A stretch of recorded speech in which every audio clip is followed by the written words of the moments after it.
Let's be blunt. From the first second, you have no idea who you're dealing with, and worst of all, you don't even care to know. You walk through life on assumptions, subjective interpretations, guessing at other people's emotions with the accuracy of a blindfolded man trying to solve a puzzle in the dark. And then you're surprised when you get betrayed. The truth is, they've read you long before you even had a clue who they were. Have you ever stopped to think about how many people have silently manipulated your decisions, your feelings, even your relationships, without you realizing it? How many times they've read you like an open book while you still thought you were hard to figure out? You think you're special. But with the right person and the right tools, they could walk into your mind as easily as stepping into an unlocked room. Reading people isn't magic. It's psychology. It's observation. It's strategy. And right now, you're giving it all away. Every step you take, every word you speak, every glance you think is unconscious. They're all revealing the very truths you most want to hide. You're like an unguarded map, an open diary. And believe me, there are people who can read every line, every blank space, every tiny gesture as if it's a secret language only they understand. This video will open your eyes. It will show you not only how to see people, but how to decode them so you'll never again be led around like a puppet. Watch until the end, because Stoic will give you the tools to see human nature clearly. And more importantly, Stoic will show you how to protect yourself from those who use their understanding of people to twist, exploit, and control you. If you've ever been betrayed, ever realized the truth, too late, share your story in the comments, because your light might help someone else escape the dark. And if what I'm saying hits you, like, share, and subscribe to Victory Stoic so you don't miss the next weapons I'll give you. Now, if you're ready to open your eyes, we'll start with the first of 6 psychological tools that will let you read anyone almost instantly. There's no magic here, no cosmic energy or spells, just the things people reveal every day in moments so small they don't even notice themselves doing it. The starting point is something tiny but incredibly dangerous: micro-expressions. It sounds a bit academic, but it's simple. They're fleeting facial expressions, usually under 1 second, that reveal a person's real emotions before the brain has time to put up a mask. In other words, it's the truth flashing the light before the curtains can be drawn. Ever talk to someone and see the corner of their mouth twitch down for a split second, only for them to snap back into a wide smile? That's a micro-expression. Or when you share good news, they say, "Oh, congratulations," but their pupils briefly dilate and their eyebrows knit just for a fraction of a second. You just saw envy. I remember a friend telling me he was in an interview answering smoothly until the recruiter suddenly asked about his last job. He said everything was great, but his lips pressed together and his eyes blinked faster than normal. The result? They didn't press the question, but in their notes they wrote, "Has an issue with former employer." One micro-expression was all it took for them to know whether to dig deeper or move on. Think of someone's face as their living room. Normally, they arrange it neatly, displaying what they want you to see: a few pictures, a vase of flowers, a tasteful book on the coffee table. But micro-expressions are like the bedroom door accidentally swinging open for half a second, giving you a glimpse of messy clothes and an unpacked suitcase. It can be funny, unless you're the one being caught. Imagine your partner asking, "Did you forget my birthday?" And you reply, "Of course not," while your eyes dart left and your lips tighten. "Sorry, you just signed your own confession." Or a coworker invites you to join a project. They say, "We'd love to have you on board," but their eyes narrow slightly, and the right corner of their mouth twitches upward for a millisecond. That's sarcasm, not a genuine invitation. Micro-expressions can be powerful even in small, everyday moments. You're bargaining at a market, and the seller says, "That's the best price." But the instant you name a lower figure, their eyes light up before they frown again. That flash tells you they're ready to sell at that price. They're just following the bargaining script. The thing about micro-expressions is they appear and vanish in a split second. The speaker's brain tries to hide them, but signals from the limbic system, the primal part of the brain that controls emotions, fire off before the conscious mind can intervene. It's like trying to keep calm while your hand unconsciously clenches into a fist. Stoic doesn't learn this to call someone out, but to see the truth uncolored by their words. One way to train yourself to spot micro-expressions is to review videos of interviews or political debates. Pause on unexpected frames, and you'll catch someone smiling but briefly grimacing, or staying composed but suddenly frowning. In the beginning, you'll need to pause the footage to see clearly. But over time, your eyes will adapt, and you'll catch these moments as they happen. However, I'll warn you now, once you master this skill, you can't unsee it. You'll spot flashes of envy in a meeting, boredom in your partner's smile, or insincerity in a business handshake. And sometimes these truths will strip away the illusions you once clung to for comfort. Stoic would say good. Losing illusions is the price of freedom. When you see someone's true emotions, you can't be led like a puppet. You'll know when to trust, when to step back, and when to stay silent so they reveal more. People ask me, if you start seeing micro-expressions everywhere, won't life get exhausting? I answer, no.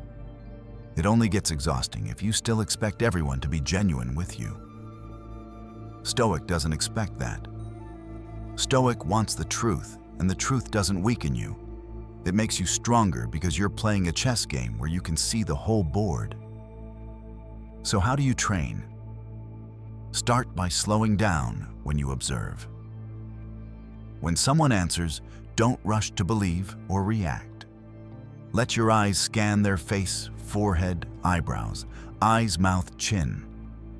Look for fleeting changes, just a fraction of a second before their official expression sets in. Like a tiny crack in a wall, it will tell you whether what's behind it is solid or rotting. And remember, micro-expressions aren't for snooping on people out of curiosity. They're a tool to protect yourself from those who already use this skill to exploit you. If you know what they're truly thinking, you can block them at the very first step. Looking is a skill. Seeing is an art. And micro-expressions are the first flashlight you hold when you step into the dark room of the human mind. If micro-expressions are the lightning flashes that let you glimpse the storm of someone's real emotions, then the story they tell is the sky that contains that storm. Listen long enough, and they'll accidentally reveal everything you need to know about their values, their beliefs, and how they see the world.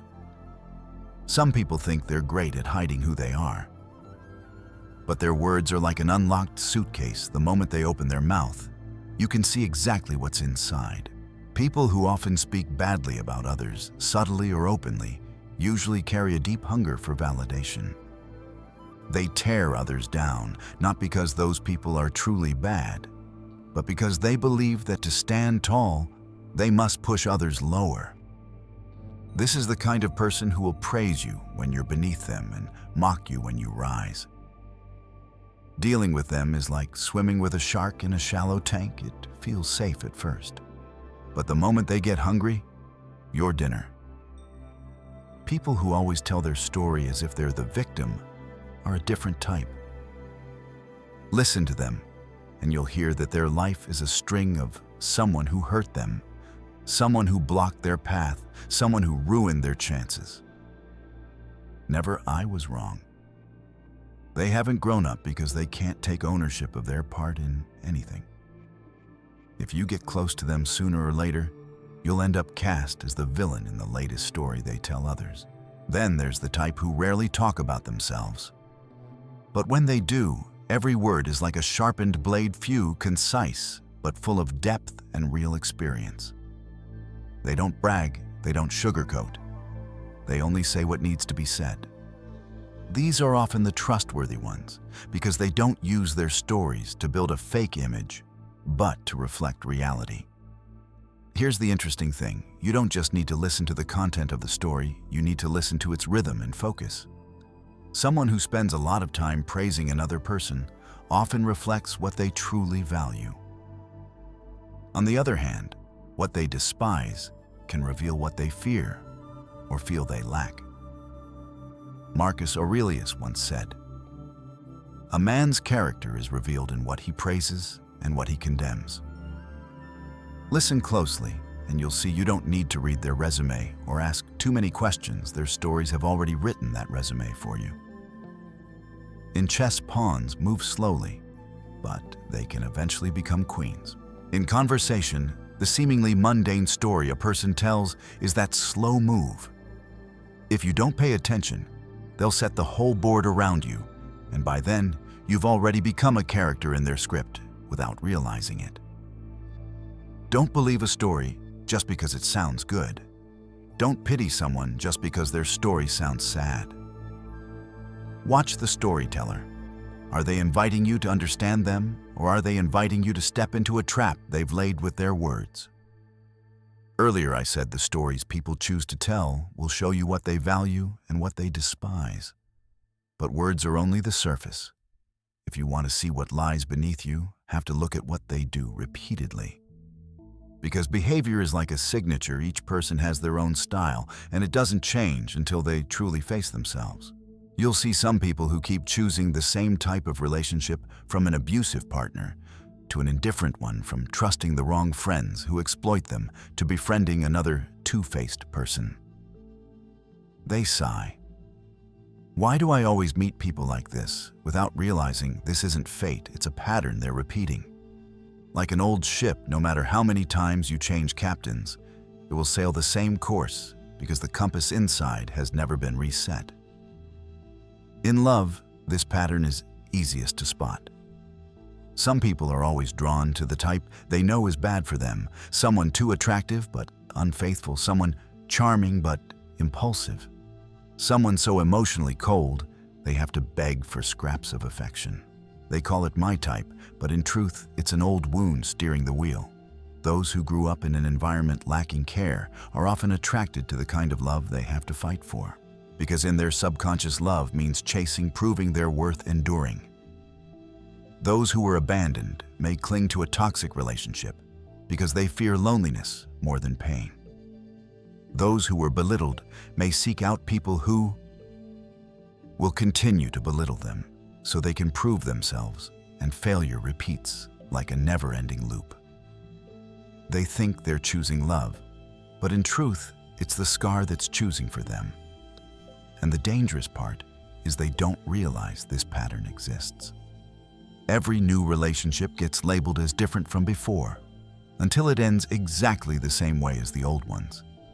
It's like rewatching a familiar movie with a different cast, but the plot is identical. You can't win a battle if you keep repeating the move that once made you lose. Watching repeated behaviors doesn't just help you understand someone, it gives you the chance to avoid standing in the exact spot where the last person fell. If you see someone continually falling into the same kind of trouble, trust that it will happen again unless they've truly changed from the inside. And believe me, most haven't. There's a simple truth most people overlook. It's not what they say that matters most. It's what they avoid saying. If behavior patterns show you the path they tend to walk, then the topics they avoid will show you the territory they don't dare enter. And often that's where the deepest wound lies. Remember, humans are storytelling creatures. We tell prettier versions, edit details, add a little here, cut a little there. But the truth isn't only in the words, it's in the gaps between them. I remember once sitting in a cafe, accidentally overhearing a conversation. A woman was telling her friend about her new job, how much her boss liked her, how friendly her colleagues were. Her voice was bright, her eyes lit up. But when her friend asked, "So why did you leave your old job?" the air shifted. She hesitated, took a sip of coffee, and simply said, "It's a long story, not important." Then she immediately changed the subject. I didn't need the details. That reaction alone told me the reason for leaving was far from simple, and it touched on a pain she wasn't ready to open up. That's the tension between what's spoken and what's left out. In love, This sign can be so obvious, it's almost blatant. Someone might talk for hours about their ex, the romantic memories, the fierce arguments. But when you ask what really caused the breakup, their eyes flick away, their hand tightens, and the answer shrinks to "we just weren't compatible." Trust me, if just not compatible were the real reason, they wouldn't have to avoid it. Or a man you've just met tells you all about his family friends' future plans, but never once mentions his mother. You ask, and he gives a strained smile. "Oh, haven't spoken in a long time." You don't need to push further. You already know that relationship holds a wound so deep he can't bear to touch it. These gaps are like a locked room in their house. You might stand in the living room, be offered tea, be shown the paintings on the wall. But as you approach that door, they'll change the subject, crack a joke, or steer you somewhere else. Sometimes just a glance toward the door is enough to tell you inside lies what they fear most. Don't mistake avoidance for lying. It simply means they're not ready to face it. And if they're not ready with themselves, they're not ready to be whole with you either. Friend once told me about her ex-boyfriend. When they first met, he seemed open, sharing all kinds of things: work, hobbies, travel stories, even childhood memories. But there was one strange thing. Whenever the topic of him being betrayed in the past came up, his voice would change immediately. "Oh, that's nothing." She believed him. But a few months later, she learned why he didn't want to dig deeper. That wound had completely destroyed his trust in love, and it seeped into everything he did, from checking her messages to always assuming she would leave. What people avoid talking about is often what controls them the most. So how do you spot it? Watch what happens when you steer the conversation toward a specific topic. If they suddenly go quiet, give a vague answer, or quickly change the subject, that's a signal. Sometimes just a slight change in tone, a deep breath, or an averted gaze is enough to show you where the dark spot is. Example in the workplace: you ask a colleague about a past project, and they immediately give a strained smile. "Let's not talk about that." If it were truly meaningless, they'd tell you right away and move on. Avoidance tells you that the matter is still weighing heavily on their mind. The interesting thing is, the more they try to avoid it, the more they accidentally draw attention to it. It's like a painting with one area covered up. And it's exactly that covered part that makes people most curious. Stoic won't tell you to force someone to open the locked room in their house. But Stoic will tell you, take note of it. Because if you step deeper into their life, that door will affect you whether you want it to or not. The unspoken gap is the biggest confession. Some people tell you everything, no dodging questions, no skipping details. The content sounds smooth, logical. But if you only listen to the words, you'll miss something more important: the rhythm. Speech rhythm is something the brain can hardly fake for long.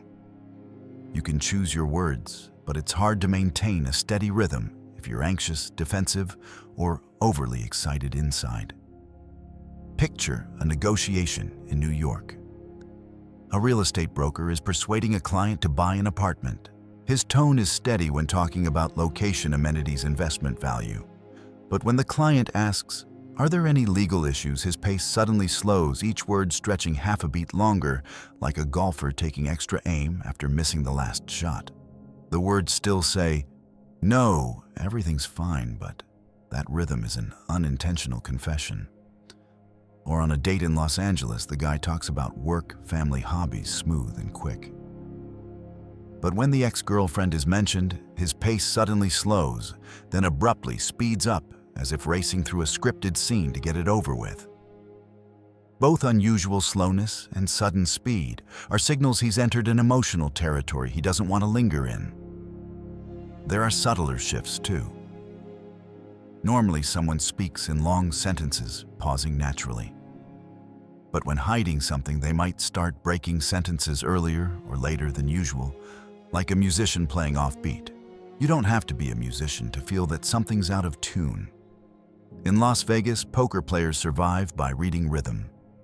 An opponent makes a big bet, but their voice is higher than usual, their sentences, shorter words shooting out, that's adrenaline. Or the opposite, they drag sentences, drop their voice lower, trying to fake calm. In both cases, rhythm is gold. The key point: rhythm won't tell you the actual content, but it will tell you the real emotion. And real emotion is often the key to understanding motive. Americans have a saying, "It's not what you say, it's how you say it." You can train this skill by watching live interviews, especially when the person being questioned is put on the spot. Don't focus on the words. Listen to the speed, the pauses, the changes in volume and pitch. You'll catch those moments when the rhythm slips, and that's when the truth leaks out. The content is the script.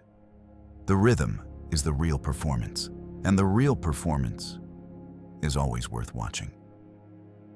Finally, listen to the feeling in your gut.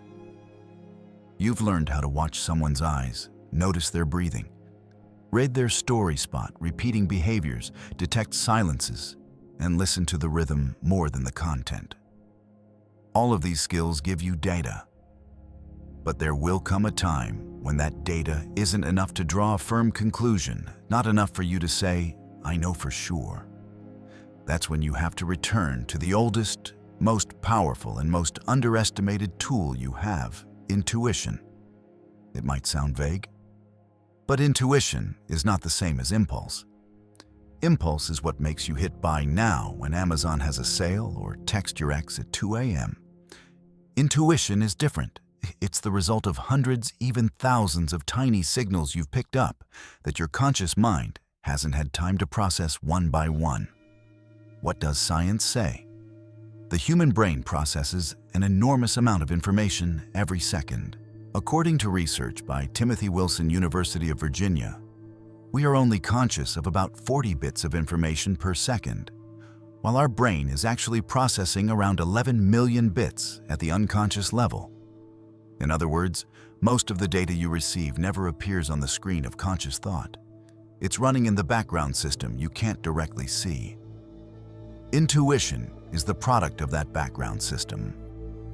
When you meet someone, your eyes register micro-expressions, your ears pick up shifts in their tone, your nose detects subtle changes in their body's scent from hormones, your skin feels the temperature and air pressure in the space around them.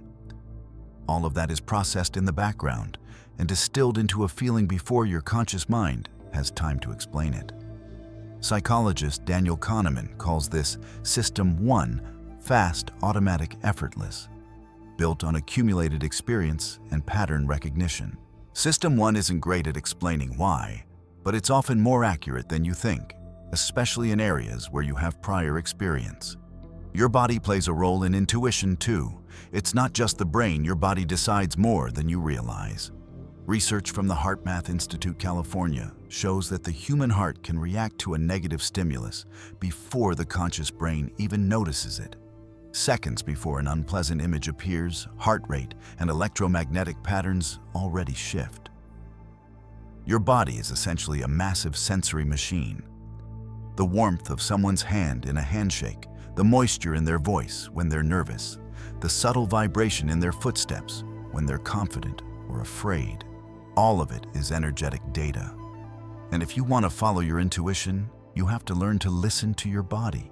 A heaviness in the chest, a chill at the back of your neck, or heat rising to your face aren't imaginations, they are your body processing the emotional data of the person in front of you and sending you a warning. Wired in your genes. The survival instinct. Intuition isn't some modern invention. It's something that has existed for hundreds of thousands of years, written into your genetic code as a survival tool. Our ancestors didn't have lie detectors or security cameras.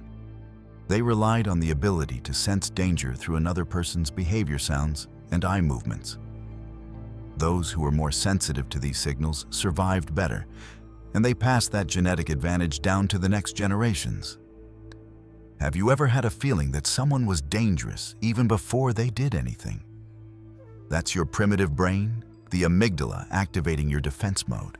The amygdala processes emotional information at lightning speed and makes decisions before the rational cortex even gets involved. That's why you can feel uneasy around someone without knowing exactly why. The energy layer. Biology's unspoken language. It may sound mystical, but it's actually pure biology. The human body constantly emits and receives electromagnetic signals. The heart and brain generate electromagnetic fields that can be sensed subtly by other bodies. This is the basis for what many people call a person's energy. Have you ever walked into a room and felt the air was heavy? That's the resonance of multiple bodies under stress, releasing hormones like cortisol. You can't see it, but you respond to it with feelings of tension or restlessness. In the US, many seasoned police officers call this reading the vibe, sensing the energy of a situation. They don't need someone to yell, "Danger," the moment they step into a scene and feel their heart rate rise and breath shorten. They know something's off. Why intuition is often right for experienced people. Intuition isn't automatically accurate from birth. It's built on accumulated experience. A nurse in Chicago can sense a patient is about to crash simply because she's seen the signs hundreds of times before.